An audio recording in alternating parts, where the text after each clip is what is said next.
Vous racontez comment l'opposition a fait campagne contre vous en disant que vous étiez l'homme de la dévaluation de 1994. Est-ce que vous ne regrettez pas d'avoir laissé le Premier ministre français de l'époque, Édouard Balladur, vous imposer un taux de dévaluation très brutal de 50%? Écoutez, c'est la France qui doit payer à la place des débiteurs africains. Et son Premier ministre dit « je ne paye pas ». Que voulez-vous qu'on fasse? Qui peut forcer la France à payer? Non, je crois que tout le monde était convaincu que bon, la décision appartient à la France. Elle a dit non, et puis c'est terminé. Qu'elle ne pouvait pas supporter vraiment les dettes de ces anciennes colonies. Et ça s'est fait comme ça. Supposons que Donald Trump se lève en disant voilà, maintenant je coupe. On a vu déjà ce qu'il a commencé à faire pour ce qui concerne l'Ukraine, comment les gens réagissent. Alors imaginez vraiment que quelqu'un vous torde la main de cette manière-là, mais on n'avait pas le choix. Et tout le monde est surpris qu'on ait pu partir d'un taux de croissance négatif de -3 à +6 en l'espace simplement d'un mandat. 9 points.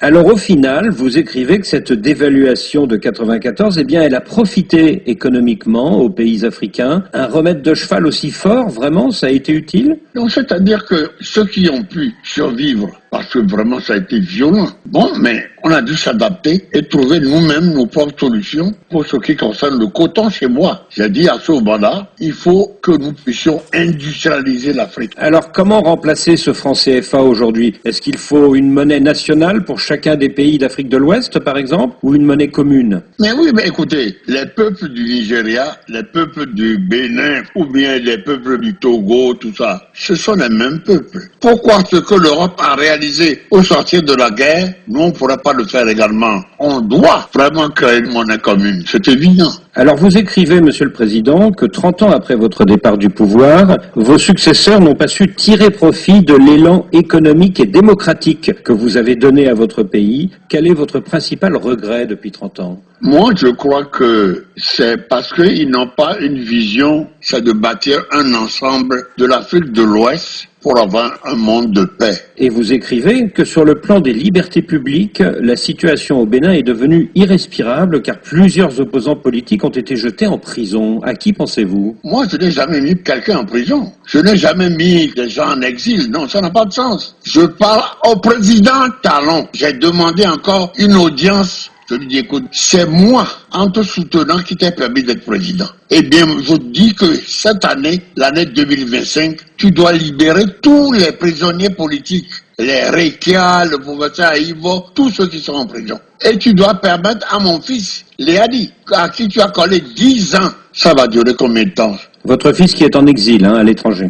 Absolument. Et en même temps, j'essaie de donner de bons conseils en disant le pouvoir n'est jamais facile. Quand tu as un pouvoir, il faut savoir comment l'utiliser. Mais là, cette année, on doit libérer tous les prisonniers politiques sans exception. Je lui dis ça. Et quand vous lui dites ça, qu'est-ce qu'il vous répond? Mais pour le moment, il ne me répond pas correctement. Alors l'élection présidentielle au Bénin, c'est dans 1 an. Est-ce que vous êtes confiant ou inquiet avant ce grand rendez-vous politique? Non, moi je sais, notre peuple a la capacité vraiment de rebondir.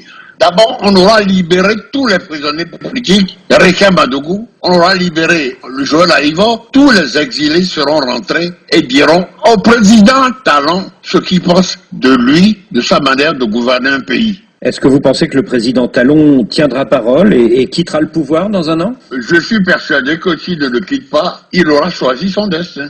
Alors vous êtes à la retraite, mais vous n'êtes pas inactif, loin de là, puisque l'an dernier, avec un autre ancien président, Thomas Boniayi, vous êtes allé à Niamey pour essayer de faire rouvrir la frontière entre le Niger et le Bénin. Vous n'y êtes pas arrivé. Est-ce que vous êtes déçu? Non, moi je suis invité à nouveau par le général Tiani, je vais aller là-bas. Et vous irez quand à Niamey, Monsieur le Président?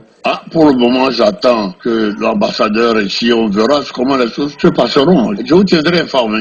Et vous irez avec Boniayi comme la dernière fois? Mais évidemment.